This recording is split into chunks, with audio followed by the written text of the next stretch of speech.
Hello everyone, welcome back to my channel. So आज की class में हम करने वाले हैं क्लास 10th इंग्लिश की बुक फर्स्ट फ्लाइट से poem a tiger in the zoo written by Leslie Norris. So what basically the poem is all about? So as you can see, the heading of the poem is A Tiger in the Zoo. Poem की heading ही है Tiger in the Zoo. It means this poem talks about a tiger who is in the zoo. ठीक है, एक ऐसा tiger जो कहाँ है, जू में है. Alright. So the whole poem is a contrast between making comparison between two tigers. One is the tiger in the zoo, means which is held captive, जो क्या है, कैदी है, जू में कैदी तो करके रखा गया होगा टाइगर को. And the second one which is in his natural habitat, जो अपने नेचुरल हैबिटेट में, मतलब जंगल में है. नेचुरल हैबिटेट क्या है टाइगर का? जंगल, मतलब कि आजाद है, फ्री है. तो चलिए स्टार्ट करते हैं stanza wise. There are basically 5 stanzas. तो स्टेंजा वाइज हम एक्सप्लेनेशन स्टार्ट करते हैं. तो first stanza says, he stalks in his vivid stripes the few steps of his cage on pads of velvet quiet in his quiet rage. So he is basically about the tiger who is in the zoo. मुझे कैसे पता चला? क्योंकि यहाँ cage word लिखा हुआ है. Cage कहाँ होती है? जंगल में होती है. ऑलराइट. तो क्या बोला जा रहा है कि जो टाइगर है वो फ्यू स्टेप्स ही चल पा रहा है अपने केज के. क्यों? क्योंकि द केज इज स्मॉल. ठीक है, limited area, he has limited area to walk on. ठीक है, तो उसके पास लिमिटेड एरिया ही है बिकॉज ही इज केज्ड. ठीक है, एंड उसकी जो विविड, विविड मतलब होता है bright coloured stripes are clearly visible. ठीक है, जो उसकी स्ट्राइप्स है, धारियां हैं, वो क्लियरली विजिबल है. On pads of velvet quiet in his quiet rage, means जो उसके पैड्स हैं, आपने देखा होगा जो टाइगर के जो फुट होता है उसके नीचे कुशन पैड्स होते हैं. बिकॉज और वो पैड्स जो होते हैं ना वो बड़े सॉफ्ट होते हैं, बिकॉज ऑफ विच जब टाइगर मूव करता है तो उसकी आवाज नहीं आती है. तो यही है, on the pads of velvet. उनको वेलवेट बोल दिया गया है, मखमल बोल दिया गया है, बड़े मुलायम है, सॉफ्ट है, क्वाइट. दैट्स वाई जब वो मूवमेंट कर रहा है तो कोई आवाज नहीं हो रही है. In his quiet rage, rage का मतलब होता है गुस्सा. अब यहाँ पर टाइगर क्या है, मीन्स ये हमें क्या सजेस्ट कर रहा है? मैंने यहाँ क्वेश्चन मार्क लगाया है. आपको हिज क्वाइट रेज से यहाँ पर क्या समझ में आ रहा है? देखिए, एक तो लिखा है गुस्सा, और गुस्सा भी कैसा? शांति वाला. Means tiger is angry because he is locked in the prison. वो जेल में बंद है. ठीक है, but he can not express his anger. He is trying to suppress his anger. वो अपने गुस्से को दबाने की कोशिश कर रहा है. बिकॉज ये क्या सजेस्ट कर रहा है? उसकी हेल्पलेसनेस. क्या? उसकी हेल्पलेसनेस, क्योंकि वो चाहकर भी अपनी मदद खुद कर नहीं पा रहा है, क्योंकि वो बहुत पावरफुल एनिमल है, but still he can't do anything because he is locked. Alright, so I hope so first stanza is clear. He stalks in his vivid stripes the few steps of his cage on pads of velvet quiet in his quiet rage. Next, he should be lurking in shadow, sliding through long grass near the water hole where the plump deer pass. So अब देखिए यहाँ पर कौन से tiger की बात हो रही है? यहाँ पर टाइगर की बात हो रही है, ही यहाँ पर टाइगर ही है बेसिकली, बट यहाँ पर ये कौन सा टाइगर है? विच इज इन कहाँ पर? जंगल. मतलब कि अब इमेजिन किया हुआ है, the poet is making comparison. वो क्या सोच रहा है कि अगर यही टाइगर जंगल में होता, अपने नेचुरल हैबिटेट में होता, तो ये इस वक्त क्या कर रहा होता? तो अब ये पोएट हमें वही बता रहा है कि he should be lurking in shadow.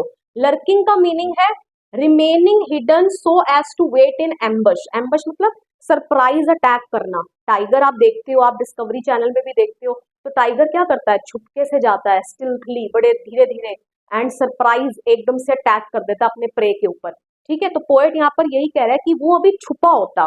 ठीक है, and sliding through long grass, long grasses में से स्लाइड करके जा रहा होता. ठीक है, क्यों? Why sliding through the long grass? ताकि again there is a question mark, so that other animals can not figure out his movement. हम सीधा ये बोल सकते हैं कि उसकी मूवमेंट को दूसरे एनिमल्स फिगर आउट ना कर पाए कि वो मूवमेंट करता हुआ आ रहा है. That's why sliding through the long grass. ठीक है, और अब जब वो स्लाइडिंग करते हुए आएगा तो वो किस पॉइंट पर पहुंच जाएगा? Near the water hole. अब वाटर होल क्या है? A place where all the animals come to drink water. जंगल में एक ऐसा प्लेस यहाँ पर सभी एनिमल्स क्या पीने के लिए आते हैं, पानी पीने के लिए आते हैं। तो ऑब्वियसली वो स्लाइड करता हुआ जा रहा है, छिपता हुआ जा रहा है, कहाँ पहुंचने के लिए, वाटर होल के पास जा रहा है। क्यों? क्योंकि water hole is the place जहां पर उसको उसका शिकार मिलेगा, जहां पर वो अटैक करेगा, ठीक है। वेयर द प्लम्प डियर पास, वहीं पर उसको प्लम्प डियर मिलने वाला है। प्लम्प मतलब क्या हो गया, चबी, फैट, मतलब उसका प्रे उसको मिलने वाला, उसका शिकार उसको मिलने वाला है। तो वो ये सब कुछ कर रहा होता है, उसकी एक्टिविटी को एक्सप्लेन किया गया है। अगर वो कहाँ होता, टाइगर अपने नेचुरल हैबिटेट में होता तो। अब नेक्स्ट स्टेंजा में पोएट क्या बोल रहा है कि he should be snarling around houses at the jungle's edge, bearing his white fangs, his claws, terrorizing the village. अब again this is also about the tiger जो कहाँ है, जंगल में है, ठीक है, अपने नेचुरल हैबिटेट में है। तो अब यहाँ पर क्या बोला जा रहा है कि he should be snarling. Snarling मतलब क्या होता है, दहाड़ लगाना, गुस्से वाली, ठीक है, वार्निंग साउंड देना। तो वो क्या कर रहा होता टाइगर, अगर वो आज आजाद होता, फ्री होता, तो वो क्या करता, दहाड़ता, कहाँ पर, अराउंड हाउसेस, ठीक है, घरों के अराउंड, ठीक है, एट द जंगल सेज, और वो जो कहाँ पर है घर, जहां जंगल खत्म होता है, वहीं से रहने का जो विलेज है या जो भी टाउन है वो स्टार्ट होता है, तो वहां पर वो क्या कर रहा होता, दहाड़ रहा होता, ठीक है। Bearing his white fangs his clause terrorising the village, और क्या कर रहा होता, बेयरिंग का मतलब होता है शोइंग, दिखाना। क्या दिखा रहा होता, अपने वाइट फैंग्स, फैंग्स मतलब उसके शार्प टीथ, दहाड़ कर अपने शार्प टीथ दिखा रहा होता, अपने क्लॉज दिखा रहा होता। क्लॉज क्या होता है, बेसिकली पंजे जिसको हम बोलते हैं, ठीक है। क्या करने के लिए, टू टेरराइजिंग द विलेज, मतलब कि विलेजर्स को डरा रहा होता। सो बेसिकली यहाँ पर हमें पोएट क्या मैसेज दिया जा रहा है, what message is being given through this stanza. तो पोएट हमें यहाँ पर ये बताने की कोशिश कर रहे हैं कि if we destroy the forest then tigers will forcefully come out to towns and will become cause of terror for humans. कि अगर हम क्या करते जाएंगे, जो ग्रीन कवर है हमारा, जो हमारे फॉरेस्ट है, जो हमारे जंगल है, उनको अपनी रिक्वायरमेंट के लिए, अपनी नीड के लिए क्या करते रहेंगे, हम काटते रहेंगे। तो टाइगर्स का तो ऑब्वियसली जो नेचुरल हैबिटेट है वो क्या होता रहेगा, श्रिंक होता रहेगा, वो छोटा होता रहेगा। तो टाइगर्स जो है वो फोर्सफुली, मतलब कि हम उनको क्या कर रहे हैं, उनको हम फोर्स कर रहे हैं कि वो बाहर आ जाए, कहाँ पर, टाउन्स में, विलेजेस में, and we are cells are making them to terrorise us, लेकिन हम उनको खुद क्या कर रहे हैं, हमें डराने पर मजबूर कर रहे हैं, okay, because of our activities. So I hope so this stanza is clear. So moving on to the next stanza, but his, but he is, ये he is ऐसे लिखा है, तो that is he is, but he is locked in a concrete cell, his strength behind bars, stalking the length of his cage, ignoring visitors. तो अब आपको again यहाँ पर सेल लिखा हुआ है, सेल मतलब क्या होता है, ये केज वर्ड लिखा हुआ है, तो यहाँ पर आपको पता चल ही गया होगा ये कैसे टाइगर की बात की जा रही है, कौन सा टाइगर, हाँ बिल्कुल ठीक आंसर दे दिया आपने, जो कहाँ है, जू में, ठीक है। तो अब यहाँ पर पोएट क्या बोल रहा है कि but the present situation is somewhat different, ठीक है, प्रेजेंट सिचुएशन बहुत अलग है। क्यों अलग है, क्योंकि ये तो वो इमेजिन कर रहा है कि अगर वो अपने नेचुरल हैबिटेट में होता तो, बट टाइगर अभी अपने नेचुरल हैबिटेट में नहीं है। He is locked in a concrete cell, वो एक कॉन्क्रीट क्या होता है, रोड़ी पत्थर का जो मिलकर बना हुआ है, स्ट्रॉन्ग मटेरियल, बिल्डिंग मटेरियल जिसको हम बोलते हैं, तो वो वैसे सेल में क्या है, कैद है। हिज स्ट्रेंथ बिहाइंड बार्स, मतलब कि जो उसकी स्ट्रेंथ है, जो उसकी पावर है, ठीक है, वो अभी बार्स, बार्स मतलब जो बार्स लगे हुए हैं ना जेल में, ठीक है, अभी उनके पीछे है, मतलब कि वो भी अपने अपने आप को पावरफुल शो करने का उसको कोई फायदा नहीं है। क्यों, क्योंकि वो अभी कहाँ है, जेल में कैद है। Stalking the length of his cage, मतलब कि वही अपने लेंथ, जो उसके केज की लेंथ है वो उसके क्या कर रहा है, मतलब कि लिमिटेड स्पेस है उसके पास, उसी में क्या कर रहा है, चक्कर लगा रहा है, इग्नोरिंग विजिटर्स। और जितने विजिटर्स आपने देखा है, हम जू में जाते हैं ना टाइगर एंजॉय करने के लिए, वाइल्ड एनिमल्स को देखने के लिए, तो अभी उसको, वो जितने विजिटर्स उसको देखने के लिए आ रहे हैं ड्यूरिंग द डे टाइम, तो वो उनको क्या कर रहा है, he is trying to ignore them. So stanza number 5, he hears the last voice at night, the patrolling cars, and stares with his brilliant eyes at the brilliant stars. So again, जो इस stanza में tiger की बात की गई है वो tiger कौन सा है? हु इज इन द जू, जो कहाँ पर है? जू में है। क्यों? और क्या लिखा गया है यहाँ पर कि वो क्या सुनता है रात में? लास्ट आखिरली आवाज उसको किसकी सुनाई देती है? पेट्रोलिंग कार्स की। हमें पता है ना पेट्रोलिंग कार्स क्या होती है? जैसे रात को पुलिस भी जो है पेट्रोलिंग पर निकलती है, गश्त जिसको हम बोलते हैं। क्यों? देखने के लिए कि जो सब कुछ है वो सब जगह ठीक है कि नहीं।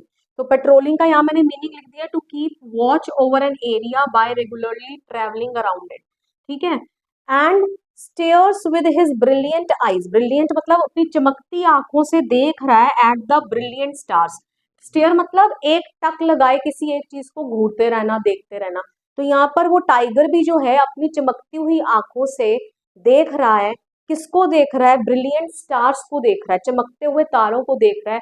मे बी ब्रिलियंट आईज यहाँ पर क्या शो कर रही हैं? Hopefulness in his eyes, means he still hopes for the day when he would be in his natural habitat in jungle. मतलब कि वो आशा कर रहा है, अपनी फ्रीडम के बारे में सोच रहा है कि कब वो दिन आएगा कि वो भी क्या होगा? अपने नेचुरल हैबिटेट में होगा, जंगल में होगा और बिल्कुल आजाद होगा। क्यों? क्योंकि यहाँ पर इसको क्या है? डे टाइम में उसको विजिटर्स जो है डिस्टर्ब करते रहते हैं, and even at night he does not sleep peacefully because of the patrolling cars, sound of the patrolling cars. रात में भी वो चैन से सो नहीं पाता है। All right, so this was all about this poem. ये पोएम में यही है। ओके, अब हम करेंगे इसकी पोएटिक डिवाइसेस। तो चलिए हमारी फर्स्ट पोएटिक डिवाइस हम कर लेते हैं। इस पोएम में कौन कौन सी पोएटिक डिवाइसेस यूज हो रही हैं? तो these are the poetic devices, मैंने जो यहाँ सारी लिखी हैं 8 तक, ये सारी पोएटिक डिवाइसेस इसमें यूज हो रही हैं। तो चलिए अब इनका यूज देख लेते हैं। स्टेंजा वाइज हम कर लेते हैं। देखिए फर्स्ट स्टेंजा में आपकी कौन कौन सी पोएटिक डिवाइस यूज हो रही है? देखिए सबसे पहले तो यहाँ पर क्या यूज कर रहा है? यहाँ पर ही वर्ड का इस्तेमाल किया गया है टाइगर के लिए। तो यहाँ पर पर्सोनिफिकेशन यूज हो रहा है। क्यों? क्योंकि यहाँ पर जब भी पर्सोनिफिकेशन क्या होता है? जब हम किसी इन एनिमेट ऑब्जेक्ट को, मतलब कि नॉन लिविंग थिंग को या एनिमल्स को ह्यूमन करेक्टर दे दे तो उसको हम पर्सोनिफिकेशन बोलते हैं। तो यहाँ टाइगर के लिए ही वर्ड इस्तेमाल किया गया है, तो यहाँ पर्सोनिफिकेशन का इस्तेमाल हो रहा है। उसके बाद नेक्स्ट इसके अंदर इस्तेमाल हो रहा है, फर्स्ट इज पर्सोनिफिकेशन। ठीक है, उसके बाद द नेक्स्ट इस्तेमाल कर रहे हैं हम इसके अंदर मेटाफोर। मेटाफोर कहाँ इस्तेमाल हो रहा है? जैसे यहाँ पर पैड्स ऑफ वेलवेट व्हाइट, जो टाइगर के पैड्स हैं, ठीक है, उसको उसने वेलवेट की तरह सॉफ्ट बताया है। तो यहाँ पर कंपैरिजन किया है पैड्स का वेलवेट के साथ, बिना लाइक वर्ड का इस्तेमाल करे। तो उसने क्या बोल दिया कि वेलवेट पैड्स हैं उसके।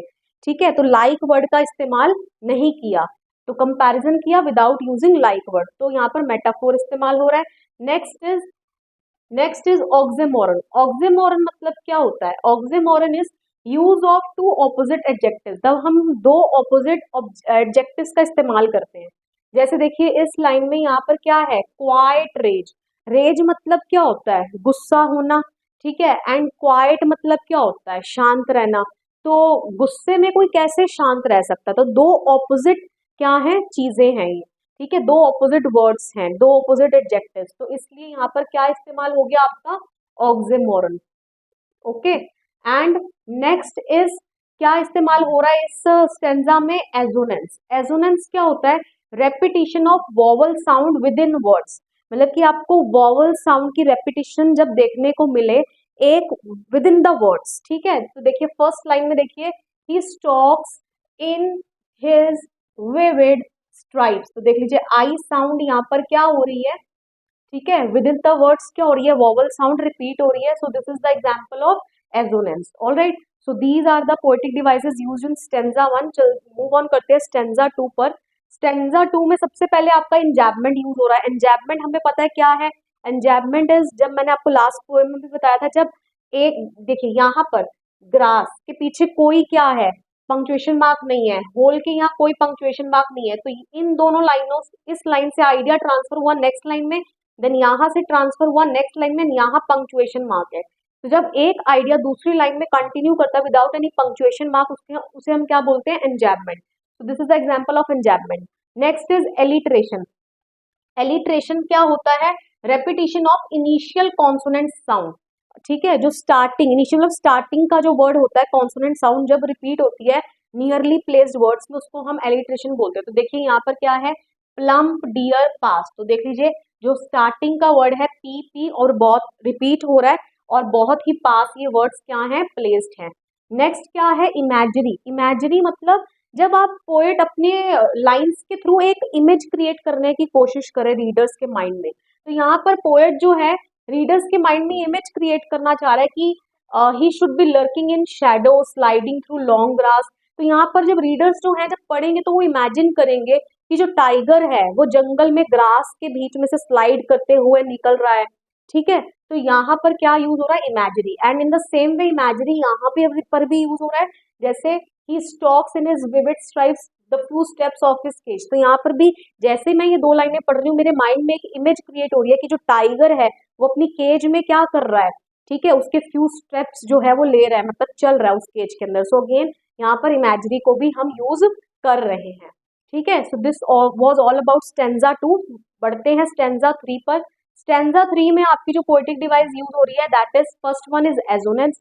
एजोनेंस अभी मैंने आपको बताया क्या होता है, repetition of vowel sound with in the words. जब वर्ड्स के बीच में कोई वोवल साउंड रिपीट हो उसे हम एजोनेंस बोलते हैं। तो देखिए यहाँ पर एजोनेंस दो लाइंस में लग रहा है, देखिए should o around o houses. तो यहाँ पर ओ साउंड जो है वो क्या हो रही है, रिपीट हो रही है, तो यहाँ पर एक एजोनेंस है। And next bearing his white fangs. So bearing his white, तो देख लीजिए यहाँ पर आई जो है वो भी एक वॉवल है, यहाँ पर आई साउंड रिपीट हो रही है एंड यहाँ ओ साउंड जो है वो रिपीट हो रही है विद इन द वर्ड्स। तो ये दोनों एग्जाम्पल हैं आपके एजोनेंस के। Next is onomatopoeia. What is onomatopoeia? Onomatopoeia is using words that denote sound. जब हम किसी ऐसे वर्ड्स का इस्तेमाल कर रहे हैं जो आवाज दर्शाते हो, मतलब कि जिनसे आवाज, मतलब कि जैसे यहाँ स्नार्लिंग। स्नार्लिंग मतलब का क्या मतलब हुआ यहाँ पर, दहाड़ना।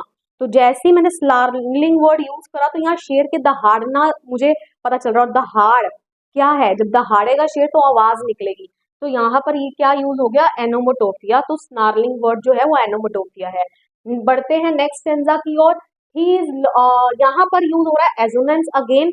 एजोनेंस वही मैंने आपको बताया, मैं बहुत बारी रिपीट कर चुकी हूँ, repetition of vowel sound with in the words.